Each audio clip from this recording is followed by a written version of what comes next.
regardless of the circumstances, she always had a smile and she always gave you a hug. Loved ones of the woman killed in a hit and run earlier this week are grieving the loss of a loving mother, sister, wife, and friend. Kristina Rowley was killed while checking her trailer on the side of Highway 55 outside Eagle on Monday night. Her family calls her a bright light in the community, and they say she left a big legacy behind. Tristan Lewis went to Cascade to talk to the family today. Tristan, I know there are really no words out there to describe how much they are going to miss her. Yeah, all that family, they're at their house right now in Cascade. They were telling me it feels like she's going to just walk through those doors at any second. Kristina's family says the things they will miss the most are her big smiles and big hugs. They say she just had a way to make people feel cared and loved. A friend, an artist, a teacher, a woman of faith.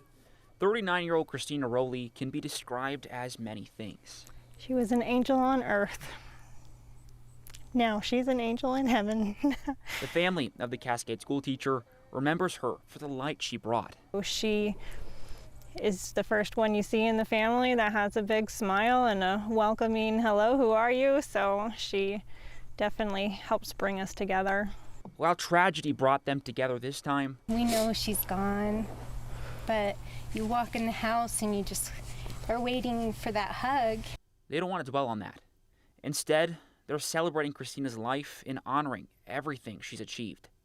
I can't figure out how she balanced everything in her life to accomplish everything that she did. Kristina's brother and sisters-in-law call her ambitious, always setting her sights on a new goal.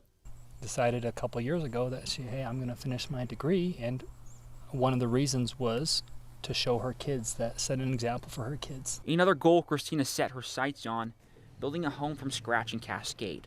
Something she was able to accomplish just a few years ago. Kristina, she was in there drilling holes, pulling electrical wire, she tile. I mean, she pretty much everything she could do, she did.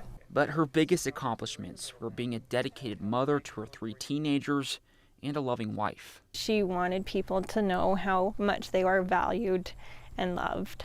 They say Kristina's loving and nurturing spirit wasn't something she just picked up. She was born with that light.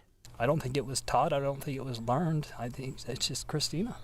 This week, Kristina's impact on the community is evident as businesses around Cascade put up messages of support for her family. She taught grades here. The school is all one school, so she taught every grade.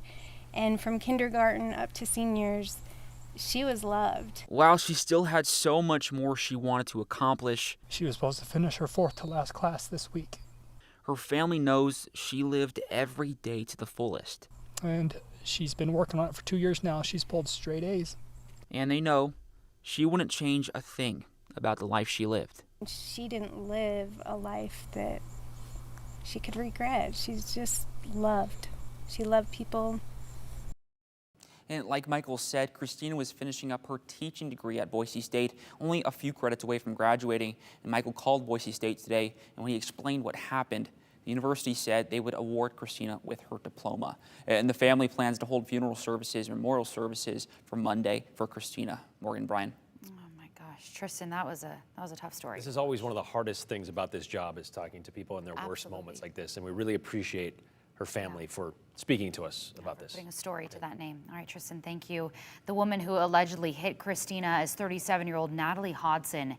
She's well known on social media in the Valley. She's charged with 2 felonies, vehicular manslaughter and leaving the scene of a crash. In court this week, prosecutors said Hodson told deputies she thought she'd hit a mailbox and drank 4 seltzers before getting into the car.